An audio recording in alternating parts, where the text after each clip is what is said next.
Ready? Hit it! Hello everyone and welcome to Twice Nightly the podcast with Maria Lovelady and Michael Allen Bailey, a podcast that aims to bring everything variety out of the wings and into the limelight. So what are we waiting for? Let's raise the curtain And start the show!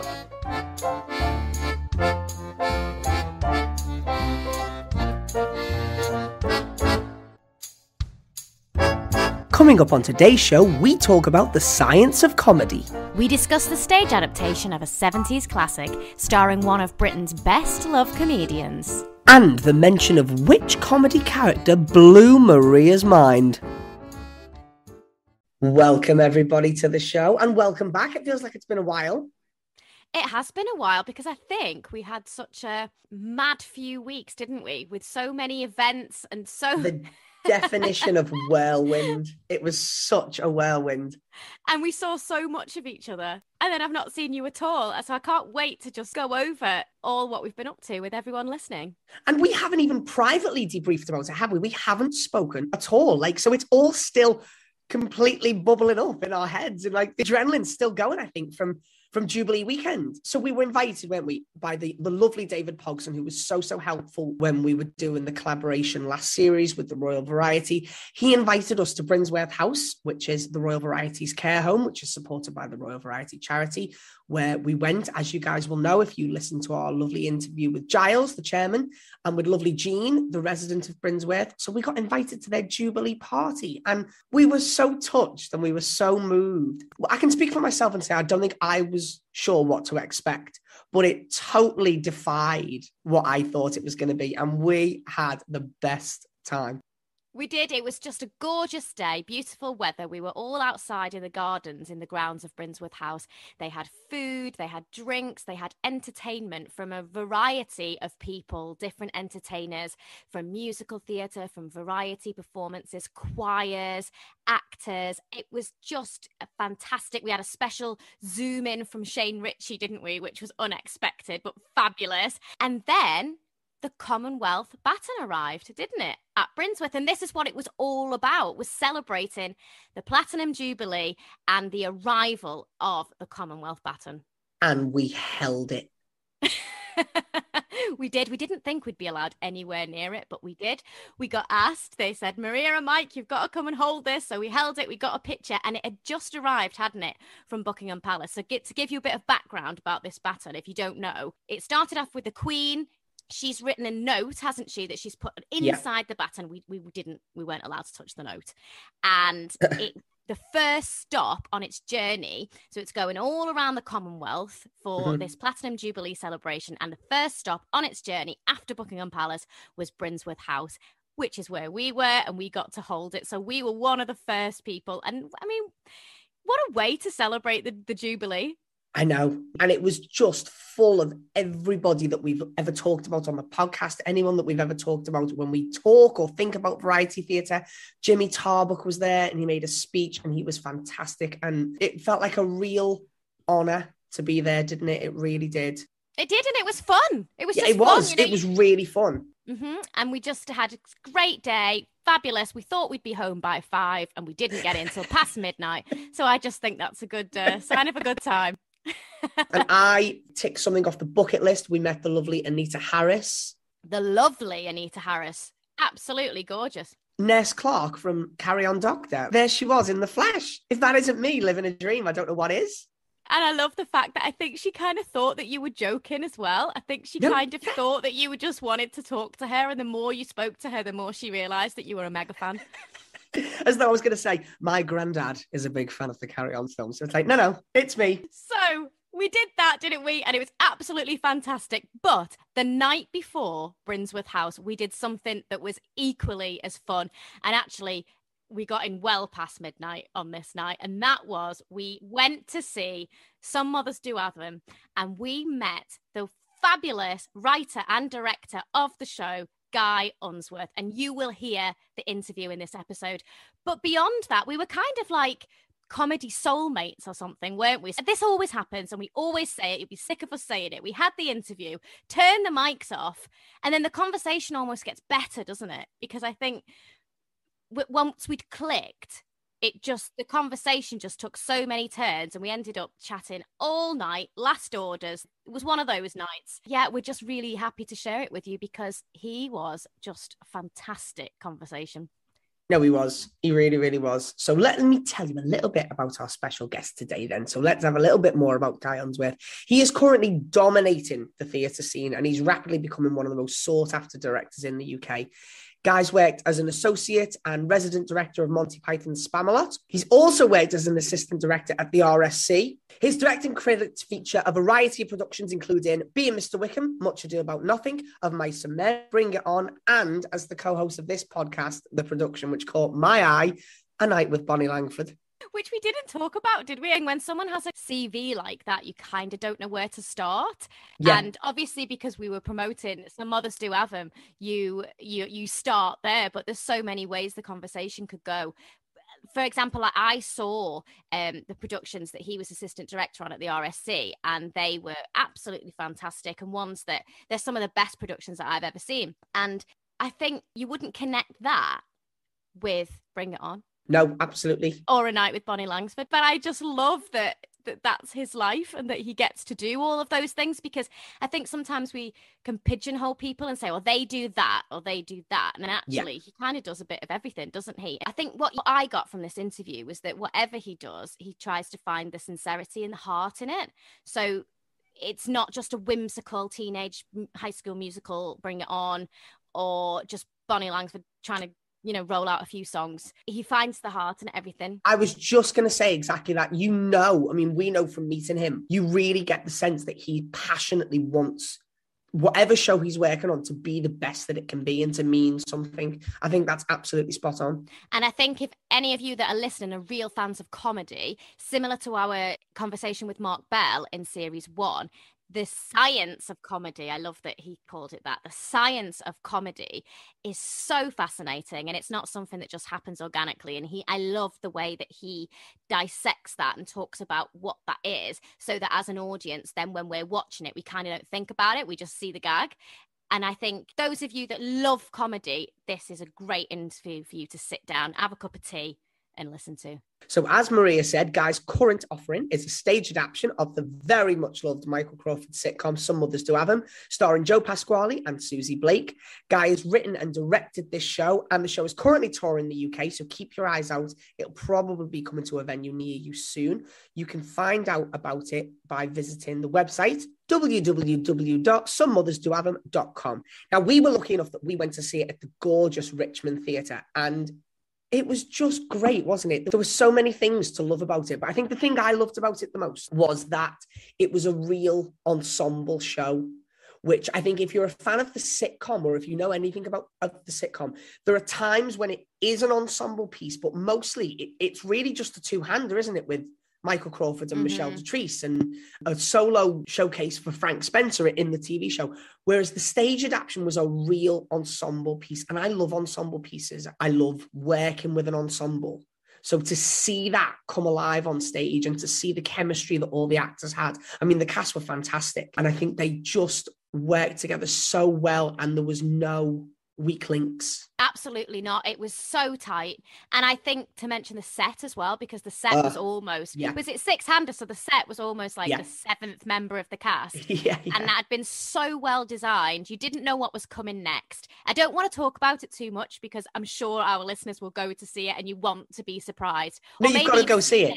It's that successful. This is its third time out. It's had 5-star reviews from all sorts of publications.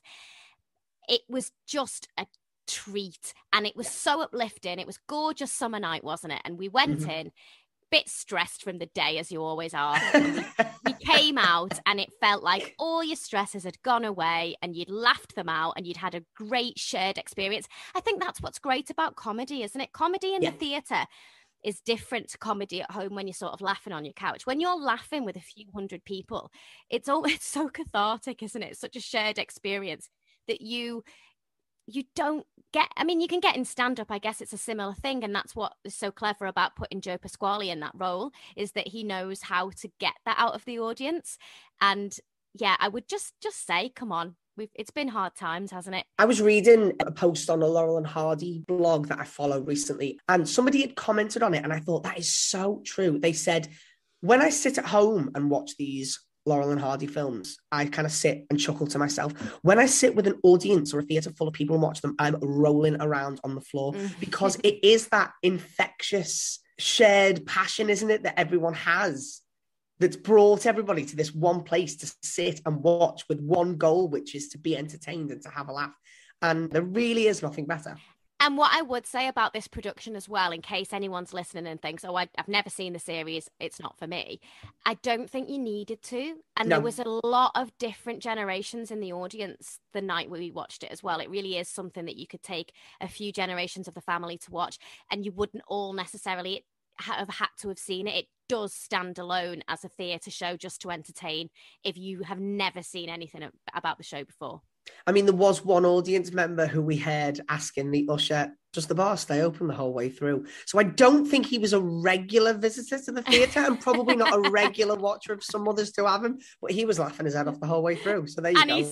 And he stayed right till the end. He didn't go to the bar mid-show once. There you go. There you go. Well, Guy is better at talking about this than us, let's admit it. He is the brain behind this production. And as you'll hear, he knows every single tiny detail about it. So why don't we share this interview with you now? This is Guy Unsworth, the director and writer of Some Mothers Do Have 'Em.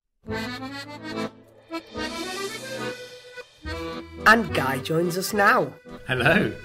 Thank you very much for speaking to us today. We're so excited to be here. What a lovely atmosphere in the theatre. Thank you for inviting me. So we should tell everyone we are sat in the bar, the Circle Bar, is this? Yep. At the Richmond Theatre, and we are so excited because we are about to watch Some Mothers Do Have 'Em, which Guy has directed.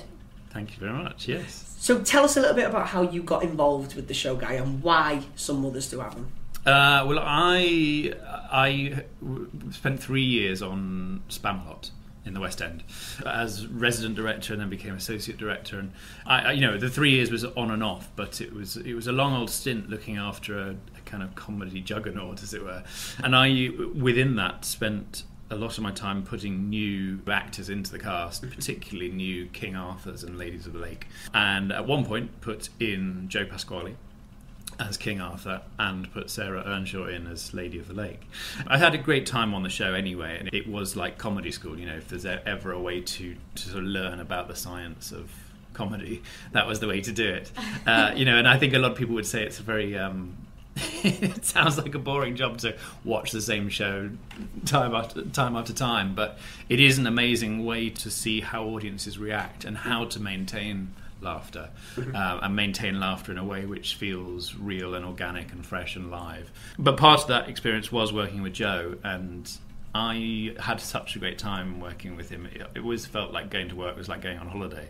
And I think we were quite an unlikely pair. Yeah.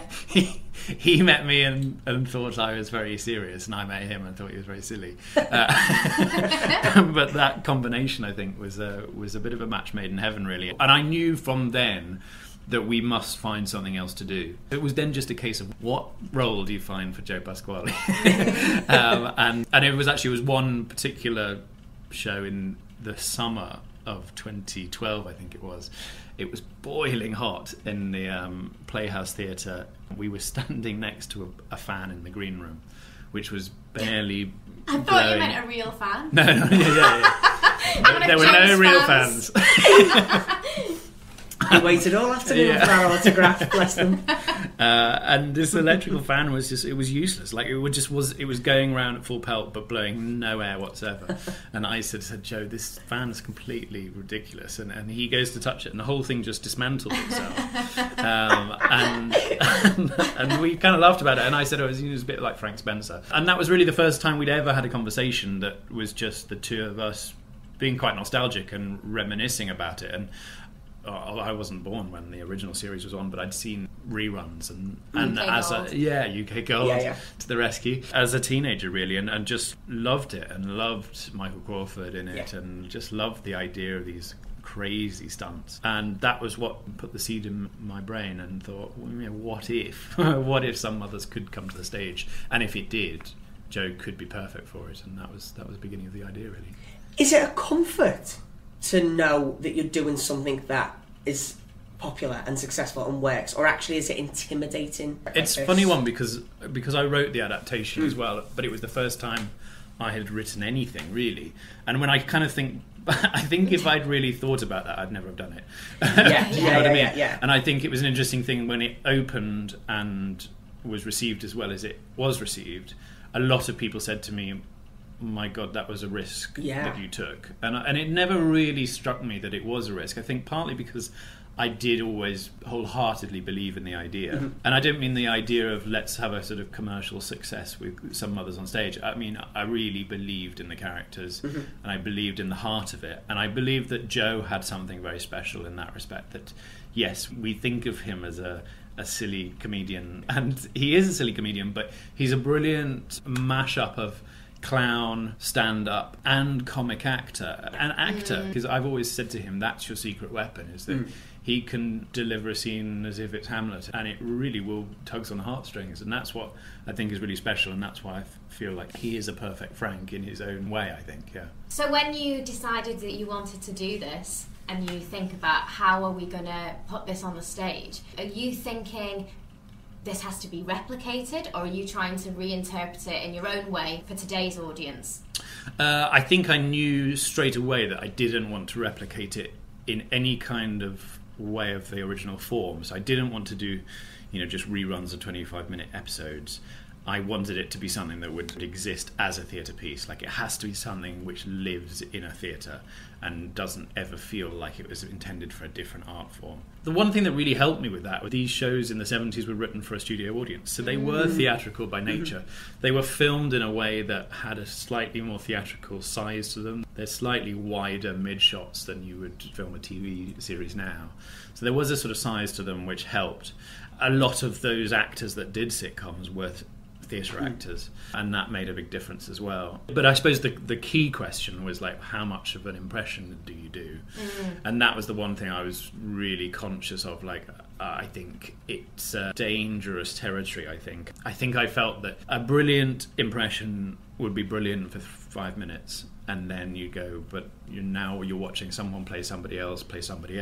And actually, it was a strange... I got going and got writing stuff, but never really knew whether it was going to really land. And I was sitting in a Pizza Express with Joe. That was the first time he'd seen any of the script, and we'd never even discussed how he was going to do it. And we were in a Pizza Express in Covent Garden, and I said, do you want to read a bit? And he just read a bit of it very quietly to me, and I just laughed. And I thought, this is great, because I'm not laughing at him doing an impression of Michael Crawford. I'm laughing at him do him. And there were elements that he did that were obviously inspired by Michael, and I just said, just try cutting all of that out. And he did, and I said, that's it, there we are. We don't need to do that. And it's a totally... I mean, the one thing we would always say is, like, we have the utmost respect for both Michael and Michelle Detrese, because they did such a good job with it. Yeah. But because they did such a good job, that any attempt to try and do that would just somehow be underwhelming, I think. It would feel like the second-rate version of it. And so, I feel like the show is at its best when it's a love letter and a tribute, but not trying to be a replica. It's a love letter and a rebirth. Rather that's than nice. That's right. Yeah, I love that. Because you have to have that heart, don't you? It has to be grounded in reality, I guess, and an impression would feel like, as you say, for 5 minutes it's funny, but something that I think, as you've mentioned, that Joe Pasquale does really well, and he won over everyone's hearts in all the reality TV things that he's done. People know him for him. I think he really brings a lot of heart and a lot of warmth to his work, and it would be a shame to sort of lose those aspects of himself and what he naturally brings to a character. Yeah, totally. And even thinking about just watching the episodes, if you watch some other's episode of 25 minutes or whatever, it basically is scenario, stunt, scenario, bigger stunt. That's the end of the episode. And I was very conscious that if I'm going to try and make something which is best part of 2 hours, you can't just do that because you just peak too soon. But if you're going to peak too soon, do you pad it out? You don't want to go through a process of padding something out for the sake of it. So that was the big thing that I just went, do you know what, this has to work as a play. And I would say as well, like the first draft bears no resemblance to what it ended up being. But I do look back on it, and I actually came across the first draft recently and just thought, gosh, it's so different to what it ended up being. But that's kind of amazing that somehow we managed to carry on with that journey and not lose hope. It must be like a nice security blanket for you as well to know that, I mean, I'm sure there'll be plenty of people who come to see the show expecting it to be an exact replica of the TV show or, you know, an impression of Michael Crawford's version of Frank Spencer. But it must be so nice for you to know that it's in such good hands with the cast that you've got. It's not just being, like you say, just kind of churned out because you know that people will come and see it. You know, you know you've got a surefire hit that actually it's good because the people involved want it to be good. Yeah, totally. And I think there's something about when you're sending something out for a tour that's 6 months long, they're going through 150 performances of it. You've got to create something which, if there's a problem, if you're performing to 50 people in Newcastle or if you're performing to 900 people in wherever it is, the show has to maintain itself. Yeah. That's not to say that you shouldn't listen to your audiences. Of course you should listen to your audiences, but I wanted to create something that in whatever scenario to whoever was watching it, we could deliver a play, and a play that had reality and heart to it and would deliver on its own regardless of whether people were going to laugh their heads off or not. Yeah. Fortunately, most of the time they do, which is good. And I mean, one of the things that I love about it, which was never a conscious decision when writing it, was there's 6 people in it, 8 characters. Not that's a bit of a spoiler, but there's 6 people in it. But in the second half, all 6 are on for, I would say, 90% of the act. Wow. And that's kind of amazing. One of the reviews described it as an ensemble farce, and I love that. I never really kind of imagined that that's what it would be. It's a real mechanical, intricate choreography of lots of things going on in the second half. What's great is that they're so reliant on each other, and it creates a very, very happy family from the very first time we were workshopping it to where it is now, that it's to cast who love each other because they have to sort of really work with each other. So you mentioned that it's the first time that you're writing this, and then you get it into the room and you have to direct it, and you've never written anything before, and all of a sudden you've got this legendary show, these great actors, and a lot of physical comedy. But did you know when you were writing it how it was going to play out? That's a really good question, because I think I did and I didn't really. I was very conscious that I'd spent a lot of my directing career thinking that the idea of a director-writer combined was always a bad idea. So suddenly when I was a director and writer, I was like, oh dear. Do you know what I mean? And in fact, even my agent said, voluntarily about somebody else, she said, I never really thought that directors and writers should be the same person. And I was like, Anyway.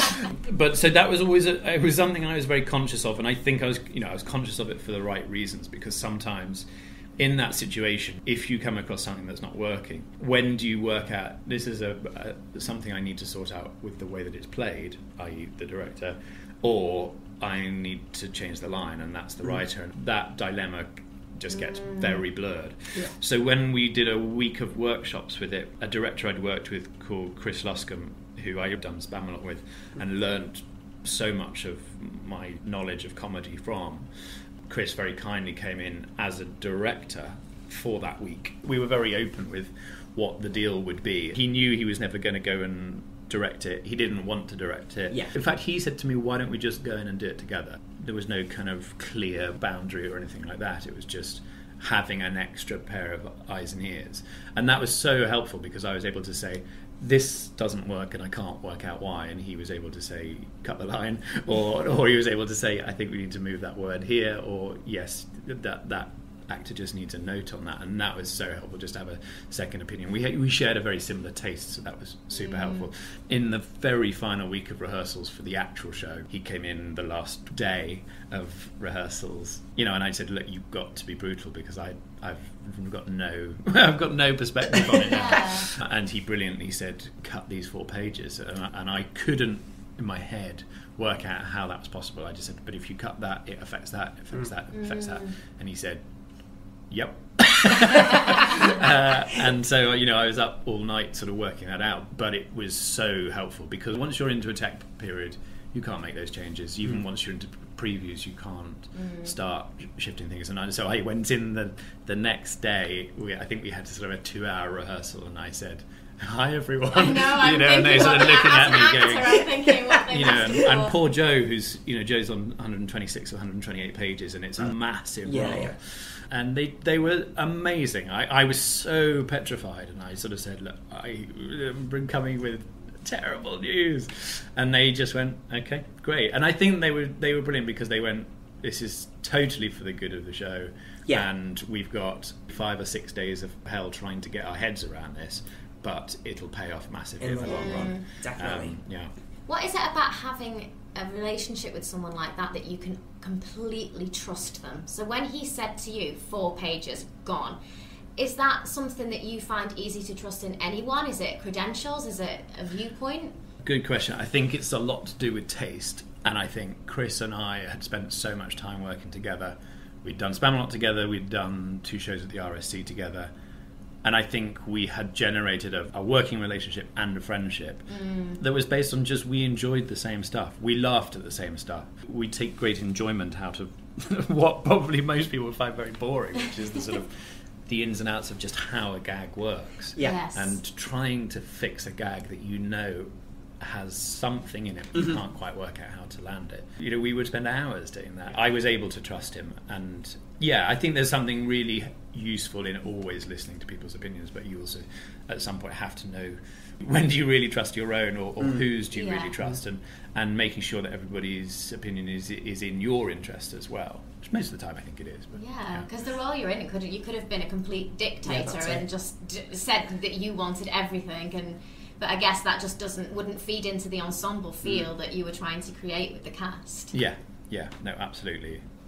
I find it really interesting what you just said about perspective. So what I'd like to know, guys, how easy or difficult do you find it to break down physical comedy and slapstick technically and mechanically, but still gauge whether or not it's funny?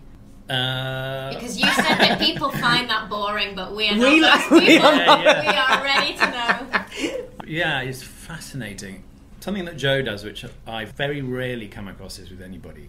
He's a natural clown, but he's also a technician, and so he loves notes. Well, at least he tells me he loves notes. He loves sort of continuing to work on stuff and find details. So he's very good at listening to a director. So he likes having a director to help him. Yeah, that's great. And not that people don't like that. It's just a lot of people are not used to, like particularly stand-up comedians, are not used to having a director or anything like that. That's a really helpful dynamic. But what then Joe does, which I've never really worked out how he does it, is he then is able to do the technical stuff without you realising he's processing it technically. Right. So there's a sort of organic, anarchic quality that comes out of that. A really good example is there's a lovely little sequence in the show involving an old ironing board, which originally, the sort of the old idea of trying to put a deck chair together and I thought, what if we tried to do a similar thing with an old wooden ironing board, and the idea of Frank trying to get this thing to stand up. So we spent so much time sort of working out what kind of really works there, and Joe took a lot of guidance from me. And then in the process of the first tour, we continued to try new stuff out. And I say we, I mean Joe did. And then I was able to sort of look at that and particularly look at some recordings. And then in the second tour, I was able to sort of say, I think hold on to that, and hold on to that. So we then kind of knew what was working, and then he went out and sort of finessed that again. But he also goes and does it, and I never quite know what's coming next, even though I do know what's coming next. Yeah. Well, that's high praise coming from you. Yeah, if the audience must be on the edge of the seat. Yeah, totally. Yeah, it's a joy. With something like this, because the set is a bit of a playground, it's joyful, and it's brilliantly designed by Simon Higlett. One of my favourite things to do in rehearsals was just in a break, just sort of wander around and see what the opportunities are. There were lots of things that came up as a result of just seeing how that set worked. Is this the third time that it's been out, because you were stopped by COVID? Yes, so it feels a little bit like the second proper time, but it is the third time. Yeah. And how has the show grown, or is it the same pretty much as what you first put out? I did quite a big redraft after the first tour, which went into the second one, which we were cut short on, and then we made a handful of little changes getting into this one. But, yeah. Because you got great reviews from the first tour, so what was it that made you want to do the redraft? Just seeing what works and what doesn't work. We're very lucky that it's a delightful piece that just keeps delivering, and once it really gets going, it's laugh, laugh, laugh, laugh, laugh, and that's a joy. But what it does mean is that when you don't have a laugh, or when a laugh doesn't quite land, you feel like you failed, even when it's surrounded by other stuff. And so just only through running that stuff in and seeing it over a long period of time can you then go, actually, let's just get rid of that line. A really good example is there's a paragraph that fortunately there's a laugh pretty much every phrase, but because it was getting a laugh every phrase, we were losing the beginning, so the next phrase is because of the laugh before. So I actually just put sort of 2 more words in to slow down getting into that next bit, which also meant that the audience tended to be quiet in order to listen. So it's little things like that allow us to finesse it, really. The original series and Michael Crawford were obviously famous for the stunts. How did you rein that in to work for the stage? Yeah, that's a funny one, because it felt like suddenly you couldn't do half of that stuff. So Joe Pasquale is not going down Richmond High Street on the roller skating under a lorry. But actually, our first draft, we had a big roller skate sequence, and then I sort of was like, well, we'll stick it all in the house. And then then at one point he lost his cat on the roof, and then he had to sort of like got stuck on the lamppost and all of this stuff, which was completely unstageable. But it was kind of great to be able to go that way. One of the things that was happening with the script was that it was definitely going down a Michael Frey and Ray Cooney farce quality to it, and one of the great things with the Cooney farces was that it's all in real time, so you never stop. And I thought, it's a really good way to make this inherently theatrical, because it means you're not doing any cuts of like the episodic nature of it. It makes it really hard, because it means that you then got basically one scene from start to finish. But what it does do is it sort of solidifies it in one place. Yeah. And suddenly it was like, well, actually, what happens if we lose the roof and we lose the lamppost and we lose the outdoors and we just set it in the house?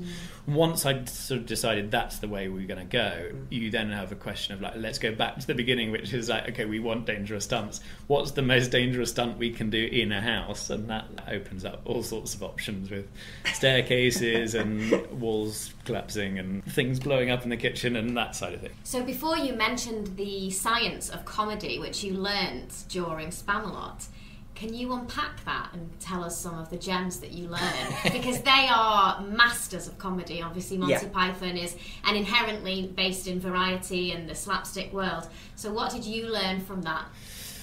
Oh, gosh. It's hard to say.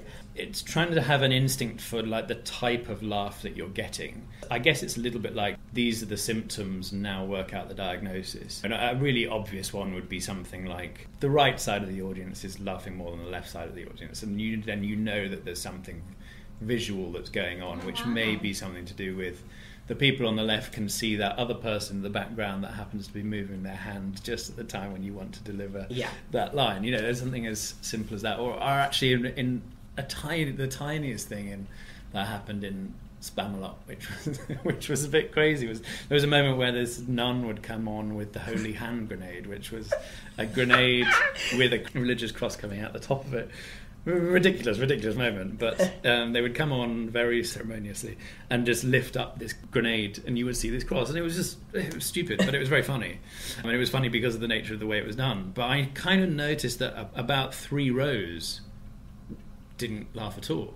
I was like, why is that's so weird? So you've got everybody upstairs laughing, you've got everyone at the front of the stalls laughing. So then it becomes not a right or left thing, it's a height thing. And so when I sat in those rows, and I realised that just because of the gold on the cross was the same as the colour of the backdrop at that particular height. So it was blending into the background. So, like, I mean, that's sort of particularly nerdy. But of course, it does open up things like, well, it's just about a visual gag. And, like, well, what does that really mean? So it suddenly means that just making sure that things are visible is really important. But you also don't want to make something so visible that it screams, look, here's a gag coming. So it's those sorts of things that are useful. I became a bit of a cynic, and I sometimes I brought this out in a note session recently with some others. ones, which is that, I sort of sometimes say if 20% of the audience are laughing, 80% have chosen not to, and that's me sort of getting around some laughs that I feel like you can get bad laughs, like bad laughs are where people are laughing and you think, oh great, they're laughing, and you go, no, they're laughing for the wrong reasons, and you need to stop that now. Or and certainly things that you might be able to get a good cheap gag out of something, but if you've killed the situation, then you're going to ruin all your situation gags for the next 5 minutes, or even potentially more than that. And the situation gags are always the ones that will give you much bigger laughs because they're based on such a longer period of setup. And, is it constantly evolving as well? I mean, could you watch the show tonight and see something that you think, oh, actually that doesn't work, or that doesn't work as well as it could, or you're always 100%. Yeah. And that's one of the things that I think is hard as a director when you're not. So I don't tour with the show, but I see it every 3 or 4 weeks, and it's hard because I have a very close knowledge of the show, but I don't have a close working knowledge of the show in the way that some of the actors do. Yeah, they're hearing it 8 times a week, and they hear the way that those things fluctuate, and there's always movement. I guess my job is to sort of work out. You'll often get something which just slightly changes like in tiny increments over time, and by the time that I come in 3-4 weeks later, it is quite significantly different. That's where it's quite useful, I think, for me to have a look at it, because I can go, I can come in with slightly bigger notes that perhaps aren't noticeable if you've been doing it for every day for a long time. Yeah, definitely. Have Michael Crawford or Michelle Dupree seen the show? No, Michael lives in New Zealand. And Michelle has not seen the show. I actually do know Michelle really well, and I had a really lovely coffee about the show just before we got to work with it. I think she would come if Michael came, and I think that would be. I mean, it's difficult as well though, because of course, there's no doubt that it's their baby anyway. I mean, they would be unbelievably welcome, but I think it's quite difficult to sort of just pop, just blend in. Yeah, absolutely. Yeah, totally. I was just going to ask about, because you were saying that you don't tour with the show, and that you can, that distance helps you go in with those bigger notes. Do you think when you were working on Spamalot and you were the resident director, so a lot of the original choices weren't yours, the gags and the writing, do you think that allowed you to dissect the gags better than being emotionally involved? There was an amazing moment when I'd been looking after it a lot in town, and we got to a point where I had such a detailed knowledge of it, an incredibly detailed knowledge, and an incredibly detailed knowledge of the mechanics of the whole thing, how it worked backstage, and I sort of knew it better than anybody. And then the gags were bang on the money, and it was really sort of almost regimentally funny. And maybe that's the sort of giveaway phrase, really. But I remember when Chris came in, and he just said, "It's good, but it's A, too fast, and B, they're not really doing it." And what he sort of meant was like it's mechanically clean, but they're not really living it. And that's a sort of an interesting thing. That's sort of where the science of comedy kind of goes out the window, because if through time you lose the ability to just do it organically, and that's the same thing with this, of like just genuinely go out there and play those characters for real, and play the situation for real, and actually it doesn't really matter if you miss 3, 4, 5 out of 10 gags. If we believe it, it will pay off in the end. And so I think that's the slight danger, I think, is that I'd been seeing a little bit too much of it.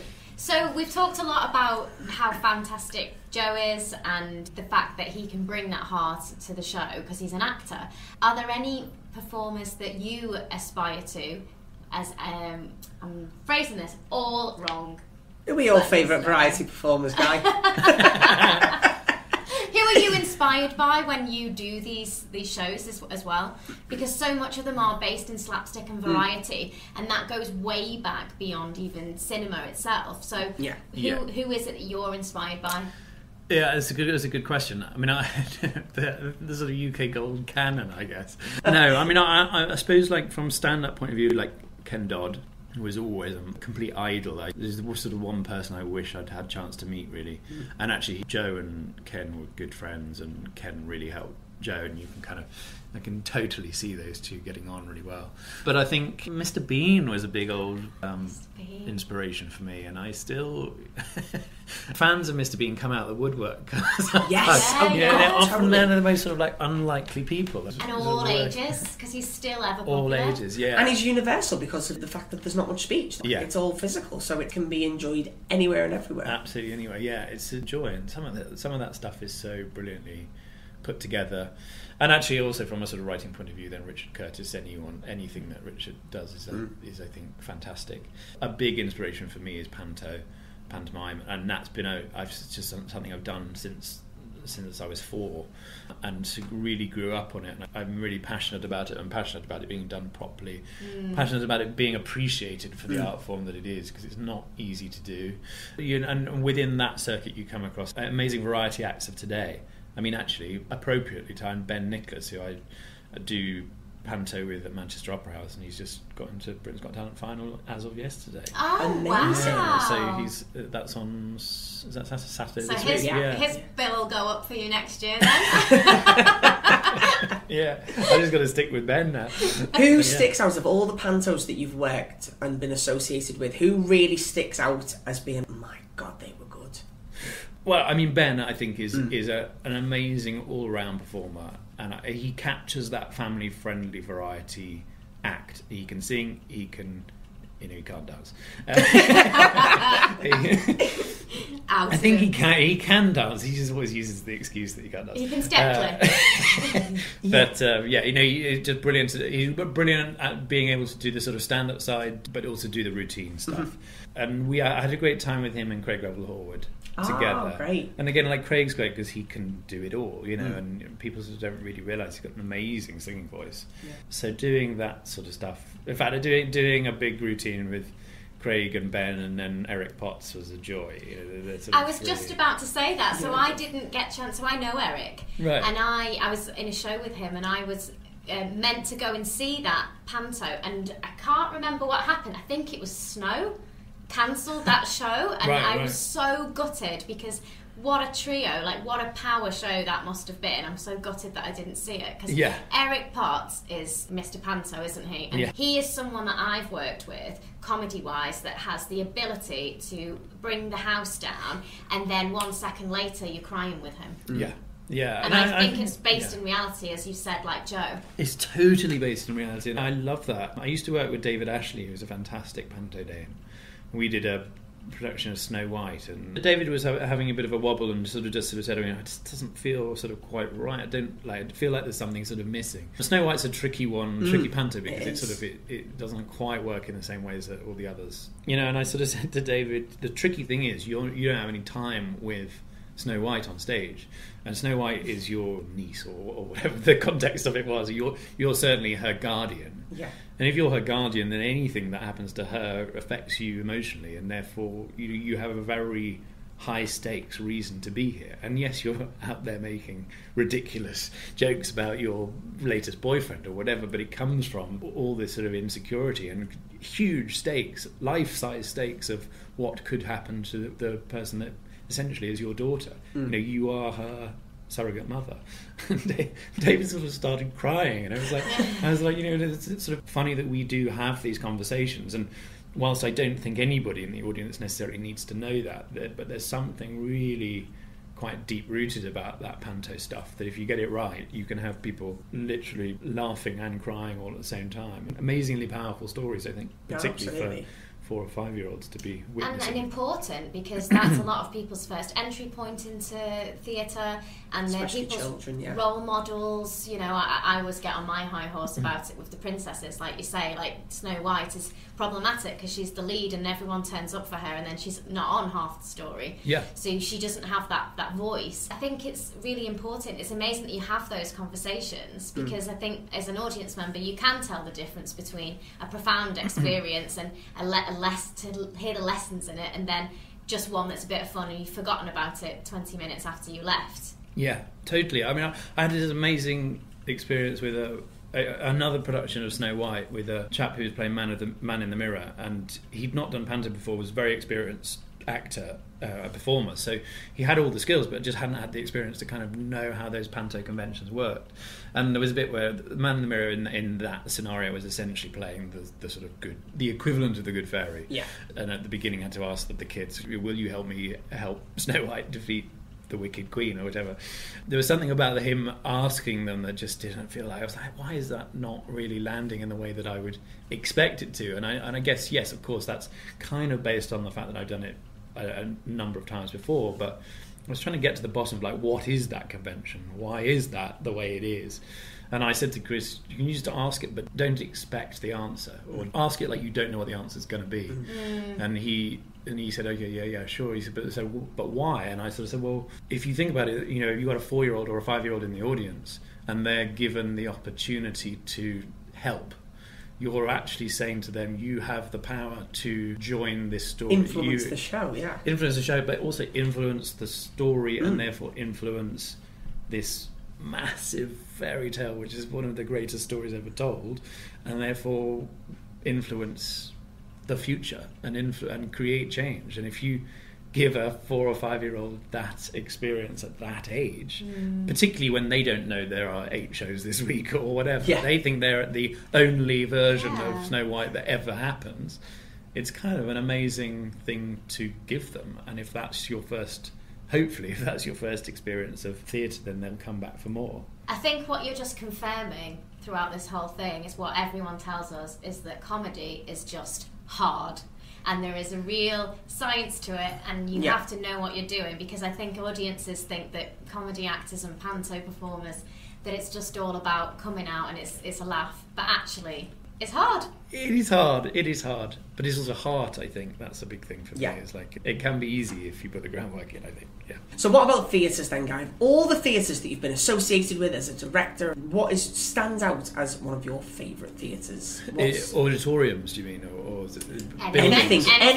Community venues, arenas. Like, if you had to spend the evening at a theatre that meant something to you, what theatre would you pick? I mean, I'm a massive fan of the Victorian playhouses, so I mean, just being here is a joy because of the way that comedy works in these houses. It's just an acoustic that you can't get, particularly in modern venues, which really frustrates me. But I also love the Theatre Royal in Glasgow, because just for the sort of same reason, it's stunning, and that's a joy. And I also did some work in Barcelona last year at the Liceu Opera House, which is absolutely jaw-droppingly beautiful. But I think any theatres that have a kind of intimacy and a grandeur all at once, I think that's when it's sort of really special, I think. Definitely. And these Frank Matcham theatres are so good at that, aren't they? They're amazing. When I was booking our seats, there's no bad seats in the house, is there? Wherever you sit, you feel like you're almost getting a hug off the stage. Totally. Yeah, I think something with the Frank Matchams is that there's a sort of community aspect to all of it. Because of the counterweighting system, just means that you're not trying to peer through pillars and things like that. Well, if we could wave a magic fairy godmother wand now and give you one God-given talent that you were going to go out on the stage and perform to entertain the crowds, what talent would you want to have, Guy? What variety talent? Oh, that's so difficult. I'd love to be able to do bad magic. Like Tommy Cooper style. Yeah. Just sort of very funny magic that goes wrong would be a joy. Amazing. Lovely. Amazing. Well, we always finish off by doing a quick this or that, so are you up for that game? Okay, go for it. So we'll go easy. Cinderella or Snow White? Cinderella. Frank Spencer or Frank Butcher? Frank Spencer. Would you rather have mulled wine by the fire or Pims on the lawn? Pims on the lawn. All's well that ends well or Love's Labour's Lost? Love's Labour's Lost. Would you rather be sat in the audience or waiting in the wings? Sat in the audience. Have you ever performed? I performed a lot when I was younger. Yeah. I can't. Yeah. I mean, yes. The whole idea of it. Keep that shrouded in mystery, guy. Slightly petrifies me. We'll We'll leave those in the photo albums of the past. Well, we cannot wait. We cannot wait to see the show. You can feel the anticipation of that pre-show kind of buzz bubbling up already, can't you? And we can't wait to see it. So thank you so much for speaking to us today, and good luck with the rest of the run. Thank you. Thanks so much. Thanks, Guy. Well, we hope that you all enjoyed that. We loved chatting to Guy, and as we said before, that conversation then continued for about 6 hours. There was one moment, though, that I think Maria enjoyed a little bit too much. Shall we have a little re-listen? Should we have a little re-listen to the moment? That's got me and Mike in stitches for the past couple of weeks. But I think Mr. Bean was a big old inspiration for me. It was honestly, it was as though you'd said, who's your favourite variety performer? And he'd gone, Aristotle. Or someone like that. And you'd be like, yeah, Mr. Bean. Like it was the most far out idea you've ever heard. It was a big old inspiration for me. Like I was sat there stoned or something at the Richmond Theatre. Mr. Bean. Man. Mr. Bean. Inspiration for me. But I've got to say, though, you're totally right. It is a bit of one of those things, but I think we forget just how brilliant Mr. Bean is. Mr. Bean was. Exactly. I was just celebrating it. And I think if you could see my face at the time, it wouldn't be so funny, but it's just the fact that my voice is in the back and no one acknowledges it. That's the thing. Nobody. Mr. Bean. Mr. Bean. You sound like something from Wayne's World. Well, there was another bit, right, that when I listened to the interview back just then that made me laugh. So about 14 minutes in, when Guy was talking about the other director coming in, and because he was a writer and a director and he was kind of a bit of he was like the voice of God and all of this, I just go, you could have been a real dictator. And this is just absolute cast iron evidence that we haven't got a clue what we're saying when we're talking in these interviews. And I didn't obviously mean to say any swear words. I just chose to break up the word in an unfortunate place. And I was listening to it and I was thinking, no, there's no way I said that There's to no him. way I called a guest a dick. There's no way I did that. But then I didn't. I just said dick. Tater. Tater. So maybe let's just have a listen to that now and see how that sounds. Because the role you're in, you could have been a complete dictator and just said that you wanted everything. And did you hear it? Oh my God! What are you doing? Just abusing guests? Tater. Dictator. Tater. Well, I definitely wouldn't have called Guy that. That could be your drag king name, Dictator. You come on, dressed like a giant spud. Dictator. Oh, that is so funny. Yeah. Well, have you got a favourite Mr. Bean? Oh episode? my God! I thought you were going to say if you got a favourite dictator. Perron. Well, he's got the best musical about him. Have I got a favourite Mr. Bean? Mr. Bean? Oh. I always love the one with the baby, where he finds the baby in the fun fair. Yeah. And, of course, the Christmas one, where he gets the turkey stuck on his head. I was going to say the Christmas one. And fabulous. is it still the Christmas one where he proposes to his girlfriend, but with the picture hanging? The picture hanging, yeah. Yes. Yeah. And his friends want to leave. And they pretend that's New Year, and they pretend that it's already New Year, and then he goes out and they're doing another party. Do you know what I think looks really good? What? That Man versus Bee. Have you seen? Oh yeah, I want to see that. Yeah, I'm dying to see it. I think it looks great. Yeah. We'll have to watch that and compare notes. Yeah, definitely. I just feel like anything Rowan Atkinson does is good. If he's got out of bed and done that, I feel like it's going to be good. Yeah, totally. Because I feel like he doesn't get out of bed for anything. He's not that kind of guy, is he? I feel like if he's going to get out of bed and do something, it's going to be It's worth it. Do you know what I used to absolutely love? Saturday afternoons when we were a little bit younger used to be the best, because it used to be Mr. Bean, the animated series, because I used to love the animated series as well. On a Saturday afternoon, you'd have Mr. Bean, the animated series, and then straight after that, Harry Hill's TV burp. Magic. Oh, Absolute yeah. Saturday afternoon magic. Absolutely. And then legend. probably Saturday night takeaway. Do you know, I was on the bus yesterday and this guy sat behind me and just said, well, Harry Hill's an Adonis, isn't he? And I thought, are they talking about... Maybe in some circles. Are they talking about our Harry Hill? Not that we know him, but I was like, but I think he was talking about Harry Hill. An Adonis? Harry Hill? Harry Hill, there you go. Maybe Well, we're talking about Harry Hamlin. Or just some world famous boxer that we don't know called. Oh, that Harry we wouldn't have a... Yeah, probably. Have a That's the more likely one, isn't it? That it's some sportsman that we haven't got a clue about. Absolutely. Well, we hope that you have enjoyed this episode. We loved meeting Guy. It was just fantastic. And we do urge you, go out and see Some Mothers Do Have Them, because it's a treat. You will enjoy it as much as Maria enjoyed Mr. Bean. Mr. Bean. If you've enjoyed the show, please be sure to give us a 5-star rating or leave us a review on whichever podcast platform you're listening on. We always love hearing from you guys, so please get in touch with us on any of our social media platforms. On Facebook, search Twice Nightly the Podcast. On Instagram, at Twice Nightly Theatre Podcast. On Twitter, at Twice Nightly Pod.